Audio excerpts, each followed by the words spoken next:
Pumasok na ako sa top 30 global at feeling ko kinakabahan na ngayon yung number 1 global most cube. Habang palapit ng palapit yung pagpapabillboard ko, pahirap din ng pahirap yung mga laruan namin. Hindi biro ang mangarap ng ganito. Pero oras na makamit ko to, wala na akong ibang aasamin pa sa mundo. Tinanong ko si coach kung ilang araw aabutin yung pagpapatop 1 global ko at ito ang sinabi niya. Sa tingin ko, mga 2 linggo lang yan. O hindi pa, magiging top 1 global ka na. Normal lang ang matalo, pero hindi normal lang sumuko.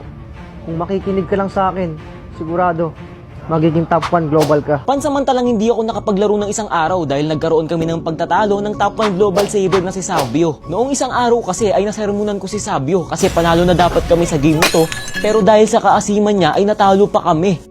Live na ako. Usap tayo sa taas. Coach, sama mo to sa taas. Sama mo to sa taas. Ano mo to pagsabihan mo to? Taas. Hindi namin maiiwasan ni coach na payuhan siya kasi para rin naman yun sa pag-grow niya bilang MLBB player at bahagi ng Team Shake. Sa ngayon ay patuloy ang lektura na ginagawa ni coach sa kanya. Ganito kami dumisiplina kapag nagkamali ka ng isa. Kung makikita ninyo, kahit top 1 global saver siya, tinuturuan pa rin ni coach kung paano maging agresibo sa bawat laro. Kahapon ay kinausap ko si Sabio ng masinsinan para malaman ko kung ano ang problema niya at nawawala siya sa focus ng paglalaro. Kita mo, ilang beses na puro tanso yung ano mo eh.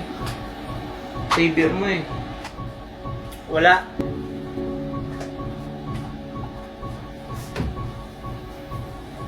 Dapat pa ganyan, pinapaalis mo na eh. Nagkakanda hirap-hirap ako para pag-aralan yung mga gameplay nyo. Pero siya, puro kain lang, tapos puro paganda. Hindi pwedeng ganyan kung gusto mo talagang makuha yung Global 1 badge mo. Kung gusto mo, ako na magpaalis sa kanya eh. Sa kasalukuyan ay naghahabulan kami ng top 30. Tingnan nyo, bumabagsak pa ako sa top 31. At ang top 1 global ay taga-Indonesia, 9,883 yung MMR niya. Pero naniniwala ako sa sinasabi ni coach na kaya ko daw magpa-top 1 global ng 2 linggo lang. Kulang pa ako ng 3 player na kukunin ko dito sa bahay. Kaya kung sinong makakilala nyo dyan na malalakas, pwede nyo i-recommenda sa akin para makausap ko ng masinsinan.